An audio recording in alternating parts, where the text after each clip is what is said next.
Hello, welcome back to my garden. As you probably saw in the opening video there, I was putting down some compost and doing a little weeding around my two Jane Magnolias, which I have in front of the house, and also a banana magnolia, which I have off towards one side. The other thing you probably saw me doing, and if you didn't know what I was doing, I was aerating the ground around the shrubs. This serves, in my mind, two purposes. One, allows air down to the roots because I have very dense clay, silty, just horrible soil. And the other thing is you saw that compost I put down, my thought processes, and maybe I'm wrong on this. My hope is that with some rainfall that we're supposed to be getting soon, it washes some of the compost down into those holes, pulling more compost down into the ground faster. The compost that's on the top of the soil will be drawn in by the ants and the worms and everything else that is alive in my ground that is doing its thing. That compost won't be visible in the next few months because all the grass will grow back up around it.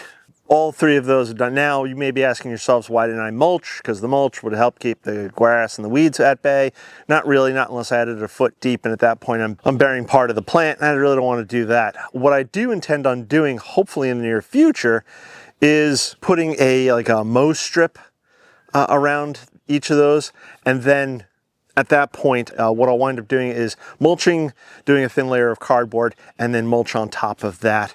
And that at that point will be maintainable. Currently, right now, if I put down the pine bark mulch that I use, when it rains, especially if we get a heavy downpour, it'll wash a lot of it away. So I don't want to do that. I want something to keep it in place, and yet I'll be able to have a nice trim around it. Now, I did, if you guys, those of you who watched me for a while, I did have metal rings around the pear trees that were there once upon a time, and I still have those metal rings. But I learned recently that magnolias tend to keep a lot of their roots towards the surface, so the last thing I kind of want to be doing is chopping them at let's say a 2-foot mark away from the tree and then damaging the shrub, and I don't want to do that. And what I mean by that is, let me show you. So here's one piece of those metal rings that I use, and what I really don't want to do is drive this into the ground. This is sharp. Drive this into the ground, cutting any lateral roots that may be growing, and then keeping those lateral, and then keeping any future lateral roots from pushing outwards naturally. You see this is easily 6 inches thick. Some shrubs will grow their roots deep down and then push out laterally at that point, maybe. Magnolias, again, from my understanding and from what I've read online, they keep a lot of their roots laterally. So I really kind of don't want to keep them confined, and I don't want to injure the plant in any such way.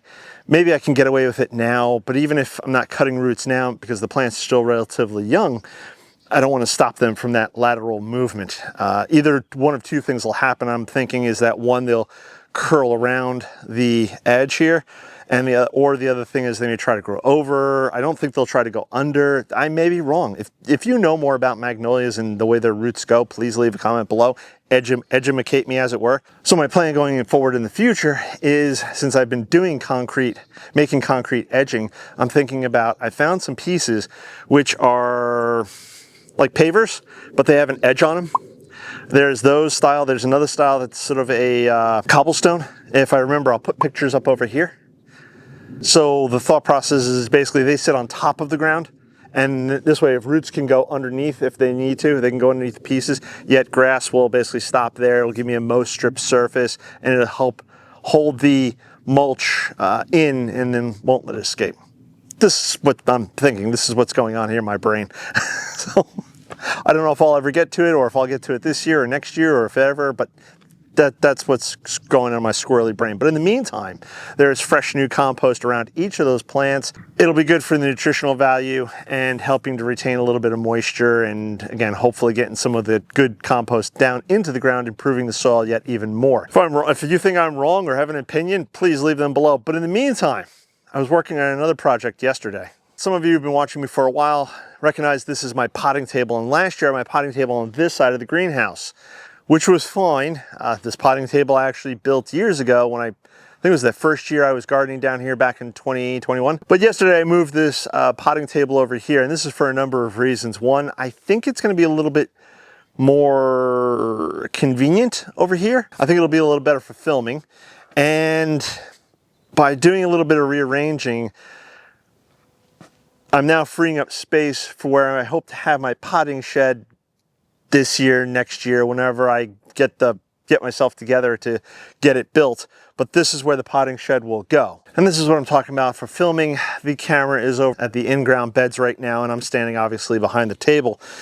Whereas before I would be standing sort of next to the table, and especially if I wanted to do a top-down view of a project or something, it was awkward placing the camera off to the side and trying to have it peer over and stuff. Whereas now I could pull the camera right up to the table, I can have it leaning over the table. I think it might be a little better overall. This spot will get full sun throughout the day, which is good and bad. I'm going to obviously have to be careful with my seedlings or any of the plants that I have up here to make sure that they don't roast or cook. But if I do have plants that need shade, or I'm worried about them just drying out too quickly, I can put them over against the greenhouse on the boards that I had over here. So these boards here, I had over there once. It's just 4 12-foot long boards that I have on saw horses. Always have a problem saying that. And this is semi-shaded at the moment due to the greenhouse. Sun is over there. It will be fully shaded. Put up my shade cloth. Now if I build my potting shed, it'll basically start about here. So that will give me easily a 3-foot walkway in between this setup right here and the potting shed, which would be fantastic. In front of the potting shed, which would be about here, I hope to have a climbing rose growing up the side of the potting shed. So the front door will be over here, and the reason I have that is for airflow. The windows will be overlooking the rose garden, and the wall that's right here will be solid, no windows, no glass, no nothing. So I hope to have a climbing rose going right up here. So if you think about it, it'll be pretty awesome to have this wall of roses right behind me as a backdrop as I'm filming whatever it is I'm doing at the potting bench. I think that works. I think that makes sense. Now I still have a little bit of cleanup to do over here, such as this pallet here, which I would have to move, and I don't know if it's in shot, but the little folding table that I have, that's not going to work in the space. So I might have to get rid of it eventually, put it someplace like in the garage where it's supposed to be.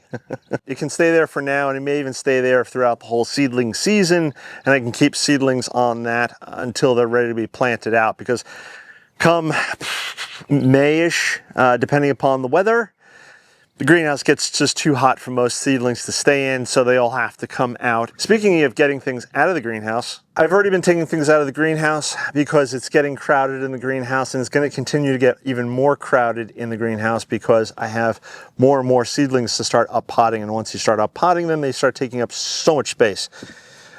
So right here I have catmints, which I've kept in the greenhouse over the winter. I have a couple of scruffy looking verbena. I have that Japanese anemone, parsley, a little pine tree that I've been growing, and some lavenders, and a lemon coral sedum right there. These are all plants that have well-established roots, and there's no sign of frost over the next 10 days. Doesn't mean we won't get one before April. It just means that there's no sign of frost. If it does look like we're going to get a frost before April, then I will either have to hurriedly move these into a cold frame or stuff them back into the greenhouse or something along those lines, but I will obviously have to protect them. So some of these, like the catmint, can take a light freeze. In fact, I have a couple of planted catmints out in front of the house, and they've been buried in snow and they're still hanging in there. I did not know the catmint was so durable, so tough. So now I know. So that is the plan right now. All this back here is mostly red hot pokers, and I have a couple of pots of bulbs back in the back over there. So as the season progresses, a lot of this stuff will probably shifting, changing.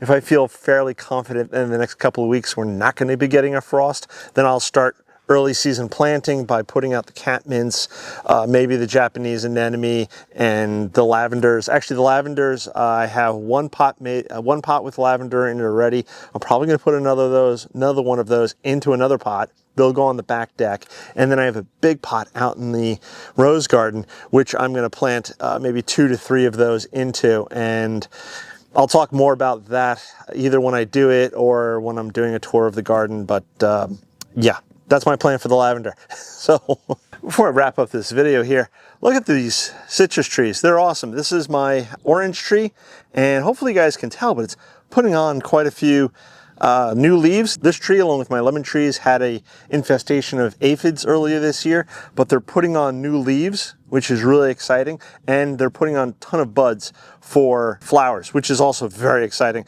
This is my lemon tree. It's very slow, and this was also a lemon tree. No, I apologize. This is my key lime tree. So the key lime was hit fairly hard, but it is putting on flower buds. Awesome. So I might actually get some key limes out of this year. I think this will be a 3-year-old tree at this point. And this back here is my lemon tree. It is very, very slowly putting on new leaves. No sign of flower buds yet, but they may still come. Sophie is chasing something around the vegetable garden. I don't know where she is right now. She too has been enjoying the warm weather here. So if you haven't subscribed, please subscribe, click that bell icon to be notified when I do post up a new video. Check out all the links below. Same old, same old. You guys know the drill. I'm gonna catch you on the next one. Bye-bye.